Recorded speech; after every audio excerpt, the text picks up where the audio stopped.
Hey everybody, and welcome to Proficiency Bonus. My name is Michael, and I'm just putting together some small tutorial videos to help with DMs and GMs out there to get their games set up. I like to call it Proficient with DM tools, or Proficient with GM tools, whatever you prefer. This first video is going to be the basics of dynamic lighting. I'm not really doing these in any particular order, but I had a request as to how to set up dynamic lighting on Roll20, which is the application that I use and a lot of my friends use and other DMs use. So I thought it'd be helpful to put together a short and quick video to show you guys how it is that I set up my dynamic lighting setups for my games. I have I DM a game on Tuesday nights on Roll20. And I also am a player on one on Thursday nights with my good friend Matthew, who's DM of that campaign. There are other great videos out there that you can get more detail.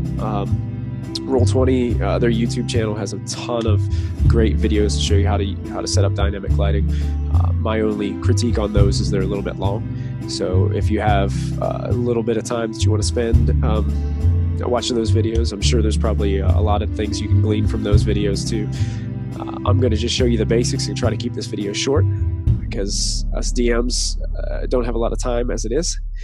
And I'm a very busy person as well, so whenever it comes down to it, I want to get down to the nitty-gritty and I want to know how to do things. So I'm going to go ahead and show you guys a little bit about how I set up dynamic lighting for my games using the Roll20 app. So I'm going to go ahead and see if I can share my screen with you guys.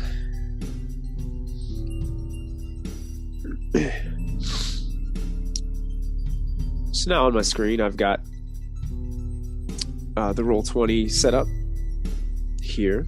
I put a map in, and I need to put my dynamic lighting setup on here. So the first thing I'm going to do is I'm going to put together a test token just to make sure that everything's good and everything's working. So if I click on my little token that I put in here, a simple adventurer explorer with a torch, I'm going to give him. If I go in the advanced settings after I click on what I'm going to do is I'm going to click on the cogwheel after clicking on the token. I'm going to go into my advanced setting and I'm going to go where it says emits light. And I'm going to put 20 in the first box and 20 in the second. Because a torch emits 20 feet of bright light and then 20 feet of dim light past that. I'm also going to click on all players see light. I'm also going to click on has sight. And what that'll do is when I save changes is that will give this character a light. It'll emit light like as if he has a torch. So then what I will do once I have that set up is I will set up my dynamic lighting. So I'm going to go to my map that I've got here. I'm going to click on the page cogwheel. I'm going to scroll down to where it says dynamic lighting. And I'm going to enable dynamic lighting first. I'm going to enforce line of sight, which basically means that player characters can only see what their characters can see based on where they're positioned on the map. I'm also going to click restrict movement. That means that the players won't be able to go through my dynamic lighting walls that I set up. And those are the three that I'm going to click for now, and I'm going to hit OK. And then you'll be able to see, this is our player character with a torch now, so you can actually see what that looks like. So now what I'm going to do is I need to set up my dynamic lighting, and I'm just going to do that for the first hallway here on this map. There's some stairs leading down with this little open room just to the right. So the first thing I'm going to do is I'm going to go over to my layers, which is the second box down on your toolbar here on the left. I'm going to go down to dynamic lighting. Now, dynamic lighting layer is only available to pro members on Roll20, which I believe is $100 for a year subscription or $10 a month. So I'm going to click on dynamic lighting, and this is going to give me a dynamic lighting layer. And what I need to do is I need to start drawing my walls. So what I'm going to do is I'm going to go to the next tool on my toolbar, and I'm going to click on polygon/line tool. And I like to use bright colors. So I'm going to use this neon green, and I'm going to keep my line as a regular size line.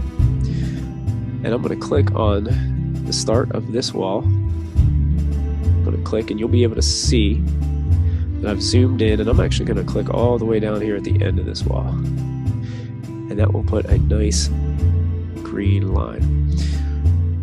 Now, I'm using a Mac, So I'm actually going to come up here and I'm going to click on the select tool just to finish my line. Because if I go ahead and start clicking elsewhere right now, it's going to continue that polygon line, or that polyline. If you're using a PC, I believe if you press the left, it's either right or left click, it will end the line for you, and then you can just continue drawing lines. I haven't figured that out on the Mac yet. I'm going to go ahead and go back to my polyline tool, and I'm going to do the other side. This one's going to be a little trickier because I've got the room. I'm going to draw my line going there, and all I'm doing is clicking on my mouse pad here. I'm going to go to the end of this line. I'm going to click. I'm going to come in here and I'm going to click here. And what I'm going to do is I'm going to press my select tool because I want to finish that line there. Go back to my polyline tool. I'm going to start on this one. It's not perfectly straight, but I'm okay with it. I'm going to go this way. I'm going to keep on kind of going around. I'm going to take it down to where this doorway is. And then I'll stop right there for now. So you can see I've got these lines for my dynamic lighting coming in. So what I'm going to do is I'm going to go back to my objects and tokens layer, and when I click on that, you'll notice that I cannot see the green lines anymore, but I can see my adventurer here, which I'm going to click on, and I'm going to start to take him down the hallway. And you'll notice that everywhere that I have that green line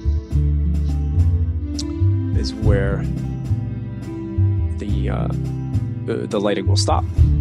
So you can see that now as I'm getting closer to this corner, it's starting to open up in this room. My player's line of sight is kicking in, and he can come into this room, illuminate that room a bit, continue down the hallway.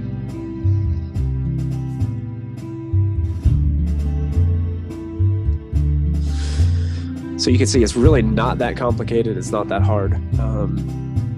And that's really just the basic steps. I'll go and make a couple other videos of some other things like doorways and things like that I put in there. But this is a good way to start. If you have any questions, please shoot me a message, an email, or comment below below the video.